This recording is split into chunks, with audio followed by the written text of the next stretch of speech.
सुबह का अखबार पढ़ते हुए अचानक मेरी निगाह अपनी नई पड़ोसन से जा टकराई। मैंने सुना था कि मेरे बगल वाले फ्लैट में कोई महिला अधिकारी शिफ्ट होने वाली है, पर यह हमारा पहला आमना सामना था। हेलो हाय से शुरू हुआ परिचय कब गहरा हो गया पता ही नहीं चला। मेरी पड़ोसन मैडम जिले में एक ही उच्च पद पर पदस्थ थी और उनके पति किसी अन्य जिले में तैनात थे। उनके पति का आना जाना कभी कभार हो पाता था। पड़ोसी होने के कारण वह मुझसे काफ़ी घुल मिल गई।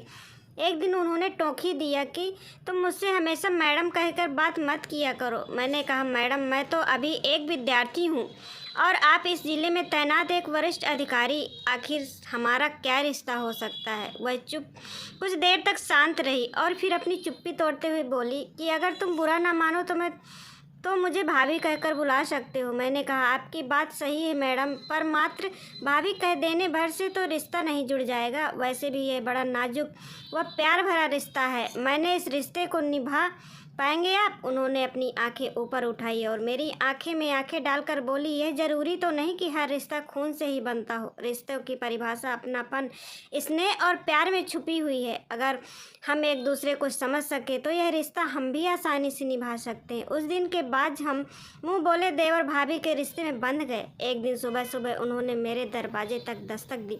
गुड मॉर्निंग जनाब, विद्यार्थी जीवन में घोड़े बेचकर सोना अच्छी बात नहीं है।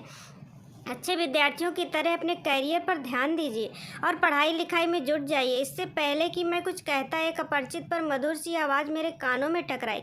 नमस्ते अंकल, मेरा नाम प्रिया है, मैं कक्षा 11वीं में पढ़ती हूँ।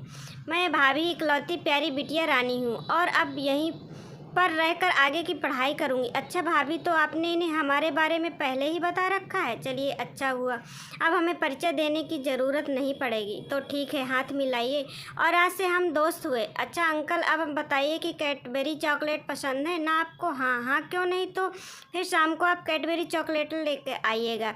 हट चल बदमाश कहीं की, अभी अंकल के कायदे से परिचय भी नहीं हुआ और तेरी फरमाइशें शुरू हो गई। भाभी ने कहा आप इसकी बातों में मत आइएगा, क्योंकि खाने पीने को लेकर दोस्ती करने में काफ़ी तेज़ है। अरे तुम दोनों चक्कर में मेरी चाय भी ठंडी हो गई। अच्छा तुम जल्दी से फ्रेश होकर आओ तो एक कप गर्मा गर्म चाय हो जाए। वक्त के साथ प्रिया मुझसे काफ़ी घुल मिल गई। वह मेरे खाने से लेकर बाहर जाने तक का हिसाब किताब रखती। जब कभी भी मैं देर से आता तो प्रिया दरवाजे पर खड़ी मेरा इंतज़ार करती रहती। जब तक मैं खाना नहीं खा लेता वह कुछ नहीं खाती। उसकी मम्मी भी खुश थी कि प्रिया को बोर नहीं होना पड़ता। प्रिया के दिल में क्या चल रहा था उससे मैं और उसकी मम्मी बिल्कुल अनजान थे। वैसे कुछ सोचने का कोई कारण भी नहीं बनता था। आशा करती हूँ दोस्तों कहानी पसंद आई होगी। पसंद आई हो तो प्लीज़ लाइक शेयर कमेंट ज़रूर करिएगा। चैनल पर न्यू हो तो सब्सक्राइब